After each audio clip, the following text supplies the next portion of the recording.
Alright guys, welcome back to the channel. Welcome if you're new. Thank you for taking time out of your day to check the video out. We have more PlayStation news, rumors, and leaks to go over and cover today, and we're starting here with news on Ghost of Yotei. First, they announced the game has officially gone gold over on their account. They say Ghost of Yotei has officially gone gold.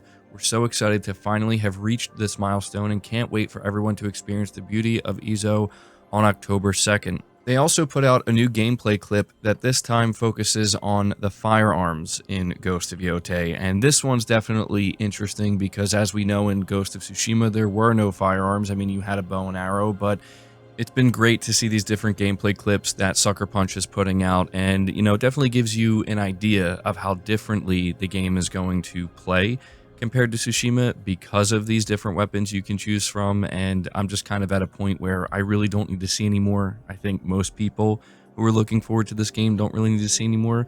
Not that I mind them putting out these gameplay clips, but it's one of these things where I'm ready to get the game in my hands and play it for myself and, feel how different the gameplay is compared to Tsushima because of these new weapons like the firearms here.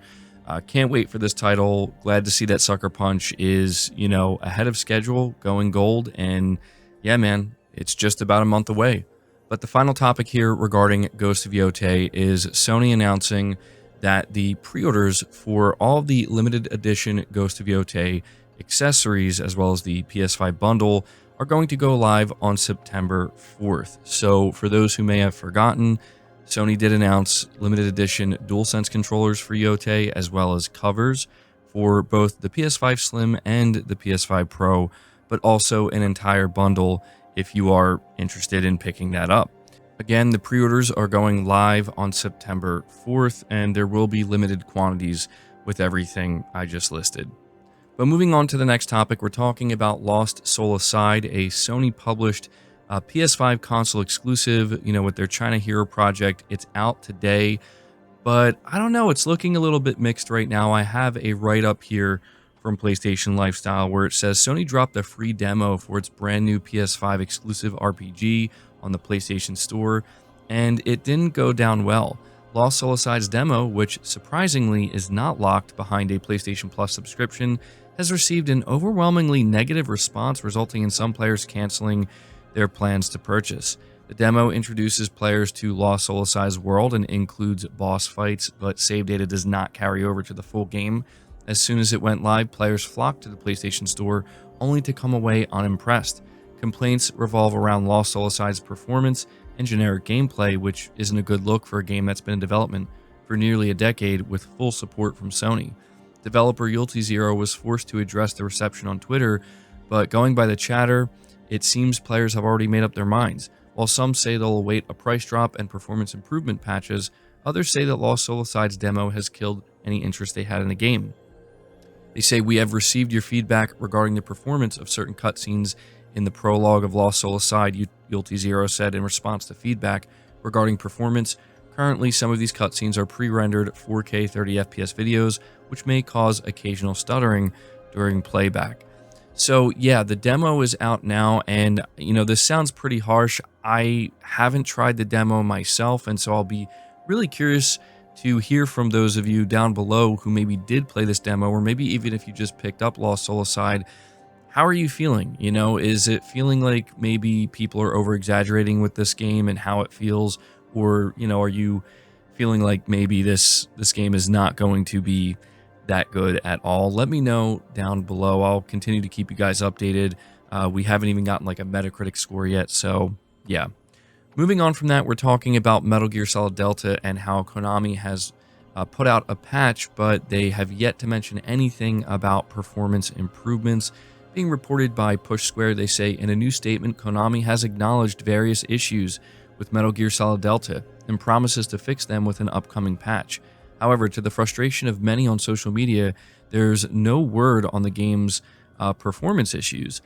On PS5 in particular, the remake suffers from especially low resolutions as well as an unstable frame rate in certain locations, but it's performance on the PS5 Pro that made headlines, with a lack of graphics options, meaning that players are stuck with dodgy frame rate dips and a shoddy dynamic resolution, with Sony's PSSR upscaler left to try and pick up the pieces with questionable results.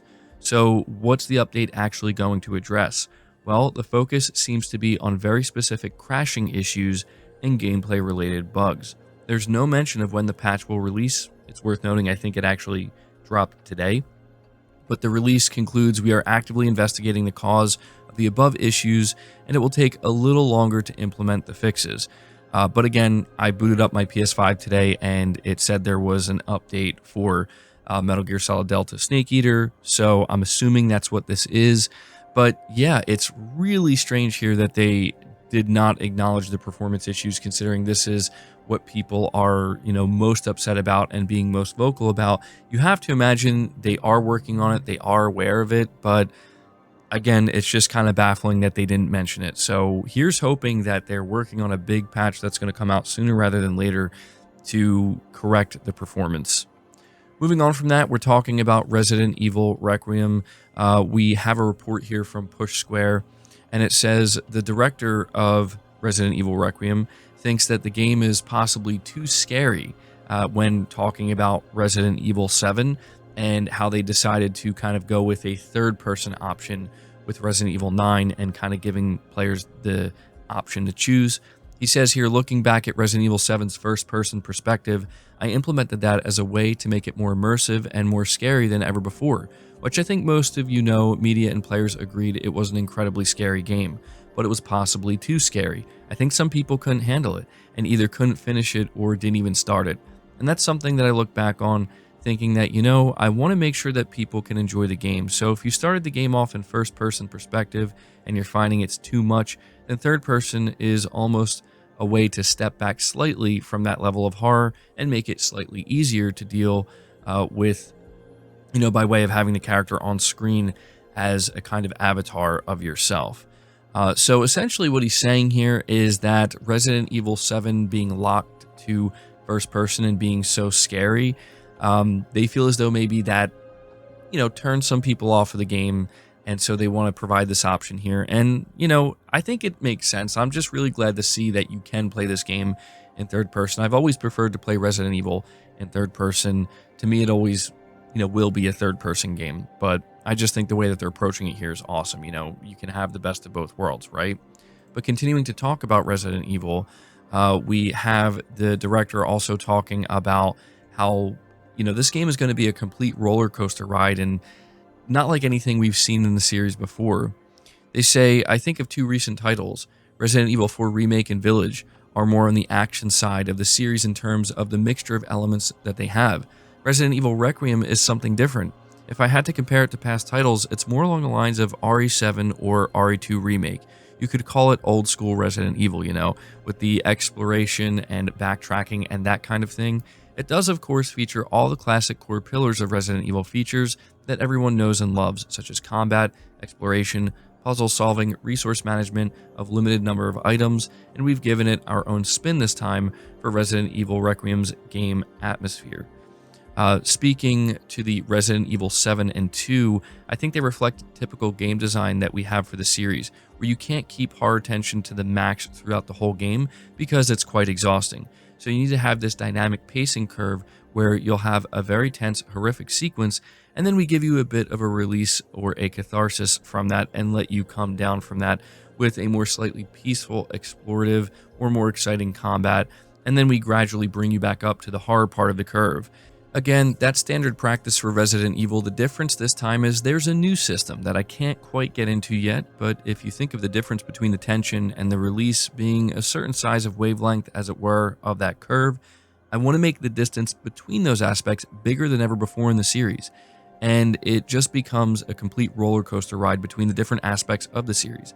I'm very excited for people to eventually understand what I mean by that.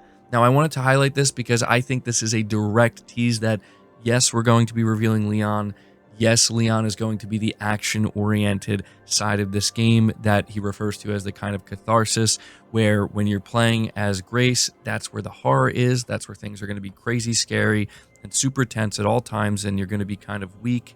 But then they're going to kind of let you play as Leon and really just do what Leon does best, right? I think that's exactly what he's hinting at when he says he can't talk about this new system yet.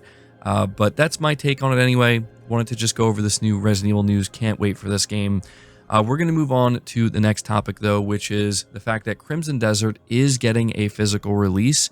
Being reported by Gaming Bolt, they say publisher PlayOn has announced a partnership with Pearl Abyss for the launch of Crimson Desert. As part of this partnership, PlayOn will be responsible for the global publishing of the upcoming title for both digital as well as physical copies. While this partnership has been announced, no other details about the physical release of Crimson Desert have been revealed aside from just confirming that it's going to happen. There are also no details about whether the physical release will also include a deluxe edition or collector's edition. But yeah, I thought this was worth taking a moment to mention because Crimson Desert is a game that looks insanely good and people are super stoked for it, and it's really nice to see that it will be getting a proper physical release. But moving on to the final topic of the video, we're finding out that Clair Obscur Expedition 33 is just the beginning of a new franchise. In a recent interview conducted on YouTube channel Mr. Matty Plays, he interviewed the game's director and asked if this was the beginning of a new franchise, and this is what was said. Yeah, so Clair Obscur is a franchise name. Expedition 33 is one of the stories that we want to tell in this franchise. Exactly what it will look like and what the concept will be is still too soon to announce, but what is sure is that this is not the end of the Clair Obscur franchise. So that's exactly what was said, and he also does go on to tease some post-launch content that they may be bringing to Expedition 33, so be on the lookout for that. But yeah, I don't think this is really too surprising when you see just how successful Clair Obscur Expedition 33 is. You know, people love this game, they love this world, they want more, they want to know more, and the development team seems just as excited to explore that, and so there you go. I think we're going to get many more of these games in the future, and I'll be there. It's going to be a good time. Anyway, guys, that's going to do it for the video. I hope you enjoyed it. I hope you found it informative. If you did, be sure to leave it a like, subscribe to the channel if you're new, hit the bell notification icon, and feel free to share this video out on top of all that. But until next time, guys, take care.